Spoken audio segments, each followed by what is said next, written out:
HSC 25-26 batch তুমি paragraph 34-এ কিভাবে highest mark পাবা, এটা হচ্ছে তোমাদের এই ভিডিওতে আমি বলবো। একদম introduction, middle part plus conclusion সব নিয়ে কথাবার্তা বলবো এই জায়গায়। আমি মোহাম্মদ সাজ্জাদ হোসেন, ঢাকা বিশ্ববিদ্যালয়ে এখন এমবিএ করছি, ডিপার্টমেন্ট অফ ফাইন্যান্স। এখন হচ্ছে প্যারাগ্রাফ, দেখো তোমার ফার্স্ট পেপার 24 মার্ক আছে, আর সেকেন্ড পেপার 10 মার্ক আছে, এই মিলিয়ে 34 মার্ক। ঠিক আছে, কিন্তু মানুষজন অত সিরিয়াসলি নেয় না প্যারাগ্রাফটাকে। এবং ধরো হচ্ছে তোমরা ক্লাসের মধ্যে 40-50 জন আছো, একটা বোর্ডে পড়লে সবাই অ্যাডভান্স বই থেকে মুখস্থ করে, যে গাধার মতো মুখস্থ করে যে তোমরা হচ্ছে লিখে দিলা। ওকে, লিখে দিলা, তো সবাই কিন্তু মার্কটা হচ্ছে একই রকম পাবে, অ্যাভারেজ হয়তো বা 4 থেকে, কারো লেখা অনেক ভালো হলে 7 পাবে, এর বেশি কিন্তু পাবে না, পাওয়া পসিবল না। কারণ কি, আমি হচ্ছে তখন যখন আমি এসএসসি 2017-তে দিয়েছি, তখন আমি চিন্তা করতাম, আচ্ছা এত নাম্বার কম দেয় কেন স্যাররা।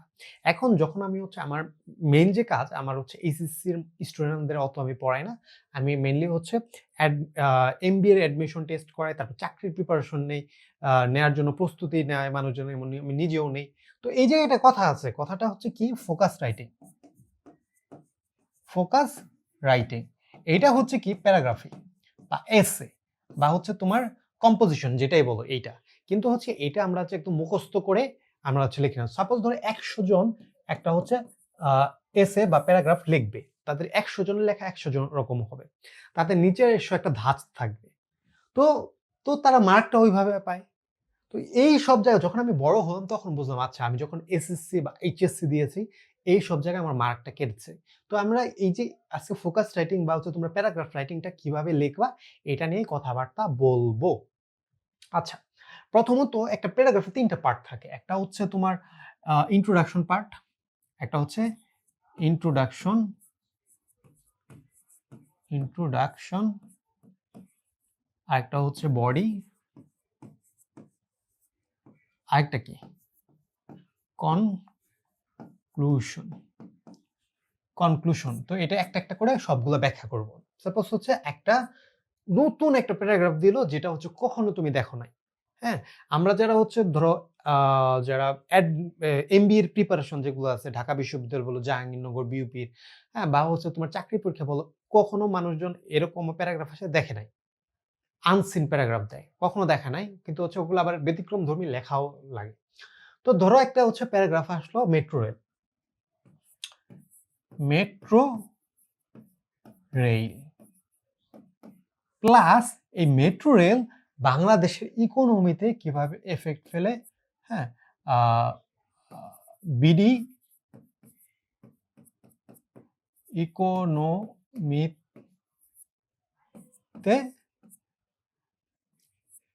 কিভাবে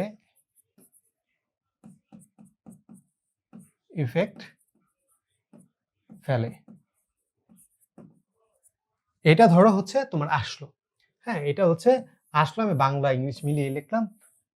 ঠিক আছে, এটা হচ্ছে আসলো। তুমি কিভাবে লিখবা, প্রথমত যখন হচ্ছে ইন্ট্রোডাকশন পার্ট, এই যে ধরো আরেকটা জিনিস বুঝে দিই, তোমার হচ্ছে কেন প্যারাগ্রাফে হচ্ছে তুমি করো। ধরো সাপোজ তুমি টিচার, তোমাকে 200 খাতা দেখতে দিলাম বা 100 খাতা দেখতে দিলাম, বললাম 1 সপ্তাহের মধ্যে দেখে দেওয়া লাগবে। তোমার কি এত সময় হবে যে আচ্ছা সবাই 100 জন মানুষ সবাই হচ্ছে এই ফুড অ্যাডাল্ট্রেশন কি কি লিখেছে লাইন বাই লাইন পড়া সময় নাই কিন্তু। এবং হচ্ছে যারা হচ্ছে বড় হয়ে যায়, টিচার হয়ে যায়, তারা মোটামুটি 4-5 লাইন পড়লেই বুঝতে পারে যে আচ্ছা সম্পূর্ণ প্যারাগ্রাফে কি হবে। তো একটা প্যারাগ্রাফে এই ইন্ট্রোডাকশন পার্ট সবচেয়ে গুরুত্বপূর্ণ। যদি হচ্ছে এই ইন্ট্রোডাকশন পার্টে তোমার অন্য সকল ক্লাসমেট থেকে আলাদা হয়ে যায়, তখনই কিন্তু হচ্ছে তুমি মার্কটা বেশি পেয়ে যাও। অবশ্যই একটু লেখাটা হচ্ছে করা লাগবে। প্রথম এই যে কি, প্রথম ইন্ট্রোডাকশন পার্টে এবং হচ্ছে তোমার হেডিংস পার্টে কোনো ভুল করা যাবে না, বানানে কোনো ভুল করা যাবে না।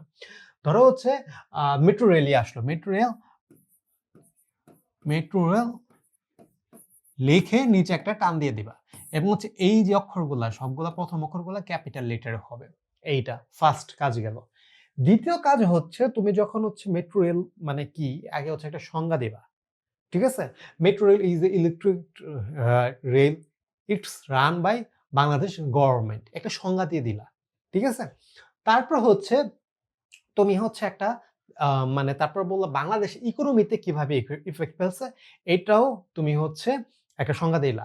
হ্যাঁ, metro rail tax fair from the passenger, from the customer, and it runs the business. Okay, this way Bangladesh government earning profit and economically Bangladesh also growing. আমি কিন্তু এখন বানায় বানায় বলতেছি, আমি কিচ্ছু হচ্ছে মুখস্থ করে নিয়ে কিচ্ছু না, জাস্ট হচ্ছে এখন বানাইতেছি আমি। তো একটা কি ডেফিনেশন দিবা, ডেফিনেশন, এবং তুমি হচ্ছে পরবর্তীতে একটা এই জায়গায় ডেফিনেশনটা সর্বোচ্চ গেলে 2 লাইন হবে, এর বেশি হবে না। এবং হচ্ছে আরেকটা লাইন যোগ করবা এই ইন্ট্রোডাকশন পার্টে, সেটা হচ্ছে এই যে বডি পার্টে তুমি কি কথাবার্তা বলবা এইটা নিয়ে, ঠিক আছে? এইটা নিয়ে তুমি হচ্ছে জাস্ট এই জায়গায় কি একটা দিবা, যে একটা সামারি দিবা। আচ্ছা, কিভাবে কিভাবে হচ্ছে তোমার ইকোনমিতে কন্ট্রিবিউট করে, বা হচ্ছে মেটেরিয়াল কন্ট্রিবিউট করে তোমার হচ্ছে আহ, আহ, দা তুমি ব্যাপারটা হচ্ছে কি, তুমি হচ্ছে বলবা কিভাবে তোমার হচ্ছে মেটেরিয়াল কন্ট্রিবিউট করছে। তুমি 3-4টা কারণ তুমি হচ্ছে মাথায় রাখবা, এই কারণগুলো বলবা। হ্যাঁ, হইতে পারে যে হচ্ছে উই ক্যান ট্রাভেল ফাস্ট, হ্যাঁ, ইট ইফিসিয়েন্ট ফর আওয়ার টাইম, এটা হতে পারে। It is helpful for our children, হ্যাঁ, বা অর আস, এইভাবে তুমি হচ্ছে বলতে পারবা। তো এটা কি এক লাইনে বলে দিলাম, মোট কি 3 লাইন হয়ে গেল। পরবর্তী আসলো বডি পার্ট। এখন যারা বিতর্ক করো তাদের জন্য এটা অনেক কাজে দিবে।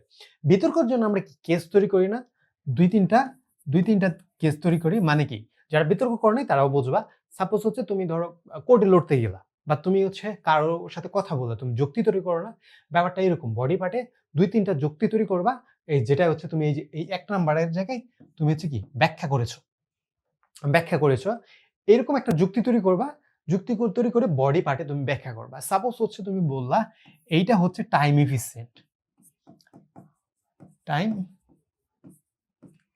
ইফিসিয়েন্ট, এটা তুমি বললা। সাপোজ হচ্ছে এটা তোমার কি একটা হচ্ছে ব্যাখ্যা করবা। তো তুমি হচ্ছে বলবা আগে যখন হচ্ছে আমরা মানে মেট্রো রেল ছিল না, তখন যারা ঢাকার মধ্যে আছো তারা ভালো মতো জানবা যে আমাদের সাপোজ হচ্ছে উত্তরা থেকে মহাখালী পার হইতে 2-3 ঘন্টা লাগতো, বা হচ্ছে আমার ঢাকা ইউনিভার্সিটি থেকে এই মহাখালী পর্যন্ত আসতেই 2 থেকে 3 ঘন্টা লাগতো, কিন্তু রাস্তা কিন্তু আধা ঘন্টা।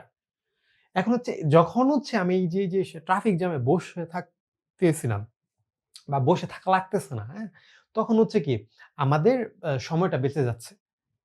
এই সময়টা আমরা কোন দিকে ইউজ করতে পারতেছি? প্রথমত এই সময়টা আমরা আমাদের বাবা-মার সাথে ইউজ করতে পারতেছি।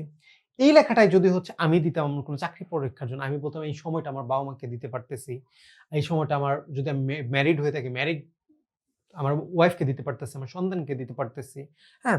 আর তুমি কি বলবা? প্রথমত যে আমি এই সময়টা আমার বাবা-মাকে দিতে পারতেছি, আমার পড়াশোনায় দিতে পারতেছি। যখন আমি পড়াশোনায় বেশি সময় দিতে পারতেছি, হ্যাঁ? তখনই হচ্ছে কি আমি ভবিষ্যতের কথা চিন্তা করতেছি। হ্যাঁ? এবং হচ্ছে ভবিষ্যতে কিছু করার আমার হচ্ছে উদ্দীপনা বাড়তেছে। যখন আমি মেট্রো রেলে বসে থাকবো, তখনই হচ্ছে কি আমার হচ্ছে সময় যাচ্ছে, আমার পড়াশোনার প্রতি অনাগ্রহতা, মানে আগ্রহ হারাচ্ছে। এটা কি ব্যাখ্যা করবা। ব্যাখ্যা করে বলবা। এটা হচ্ছে কি বডি পার্ট। কিন্তু তোমার টিচাররা সবচেয়ে বেশি দেখবে এই ইন্ট্রোডাকশন পার্ট। তো ইন্ট্রোডাকশন পার্টটা তুমি হচ্ছে ধরো যারা অত ইংরেজি পারো না বা চিন্তা করতেছ না, এটা ধরো হচ্ছে তোমরা আমি অলরেডি হচ্ছে আপলোড করে দিয়েছি যে হচ্ছে আমার 10টা গুরুত্বপূর্ণ তোমার প্যারাগ্রাফ। ধরো তুমি ফুড অ্যাডাল্টারেশন নিলা, ফুড অ্যাডাল্টারেশন মানে হচ্ছে খাবারে ভেজাল। এটা ধরো তুমি হচ্ছে কি করলা, বাছাই করলা, ঠিক আছে? এটা তুমি বাছাই করলা। এখন হচ্ছে এটা তুমি কি করবা, প্রথমে সংজ্ঞা দিবা। তুমি কি করবা যে হচ্ছে যে ইগুলা আছে 1 বা 2 লাইনের সংজ্ঞা, এটা হচ্ছে তুমি খাতায় লিখে রাখবা। এখনই হচ্ছে গুগল করবা, গুগল করে খাতায় লিখে রাখবা। কত 10-12টা তোমার প্যারাগ্রাফের 1 লাইনের সংজ্ঞা, 1 লাইনের সংজ্ঞা, বা 10-12টা হচ্ছে প্যারাগ্রাফের। হ্যাঁ, তুমি কি করবা, চ্যাট জিপিটিতে দিবা বা হচ্ছে ডিপসেকে দিবা। দিয়ে বলবা কি, তুমি বলবা কি যে হচ্ছে 1 লাইনের হচ্ছে আমাকে হচ্ছে সংজ্ঞা দেন, প্লাস হচ্ছে এই লেখাটা হচ্ছে সিম্পল হবে, প্লাস তোমার হচ্ছে এই লেখাটা অনেক সুন্দর হবে, ঠিক আছে? যে ইফেক্টিভ অর হচ্ছে কি বলে ফর্মাল, ঠিক আছে? ফর্মাল হবে। আচ্ছা, ফর্মালের কথাতে একটা জিনিস বলো, অনেকে ইউজ করো যে এই যে এরকম কান্ট, হ্যাঁ, ওন্ট, এই সব ওয়ার্ড গুলা কখনো ইউজ করবা না, ফুল ফর্ম ইউজ করবা। ক্যান নট, হ্যাঁ, কুড নট। এটা কি একটা হচ্ছে ইনফর্মাল, এটা হচ্ছে লেখার মতোই কখনো ইউজ করা উচিত না। আর এটা আমাদের টিচাররা শিখায়ও না। বুঝতে পারছো? তো হচ্ছে সবসময় কি ফরমালটা ইউজ করার চেষ্টা করবা। ওকে? তো হচ্ছে এইটা তুমি যখন ChatGPT দিবে, ChatGPT দিয়ে দিবে। ওগুলা থেকে তুমি কি জাস্ট মুখস্থ করে আসবা এবং হচ্ছে এটা তোমার বেস্ট ফ্রেন্ড হইলেও তুমি হচ্ছে কি শেয়ার করার চেষ্টা না করবা। তুমি নিজের মধ্যে রাখার চেষ্টা করবা। তুমি তোমার বন্ধুকে তুমি হচ্ছে দিতে পারো যে আচ্ছা তুমি করো যে তোমার নিজের মতো করে সার্চ দিতে পারো, তুমি আইডিয়া দিতে পারো। কারণ যেহেতু হচ্ছে ২ জন বন্ধু বেস্ট ফ্রেন্ড হইতে পারো। তুমি হচ্ছে ২ জনে A+ পাবা। তখন তারা আইডিয়া দিবা। বলবা কি না আমরা বন্ধু যদি হচ্ছে একরকম লিখি স্যার হয়তোবা মার্ক কাটার সম্ভাবনা আছে। AI এখন অনেক অ্যাডভান্স, নতুন একটাই করবা। অল্টারনেটিভ ওয়ার্ড ইউজ করার চেষ্টা করবে। অল্টারনেটিভ ওয়ার্ড কি? সাপোজ হচ্ছে তুমি আ ট্রাফিক জ্যাম আসলো। তুমি কি বলবা? যে হচ্ছে traffic Dhaka is A busy city. কিন্তু যে তোমার হচ্ছে কি বলে? একটু ভালো ইংরেজি জানে সে লিখবে কি? Dhaka is a bustling city. মানে অনেক ব্যস্ত। বা হচ্ছে এই যে তুমি কানেক্টরস গুলো ইউজ করতেছো। আমরা অনেক বেশি কি ইউজ করি?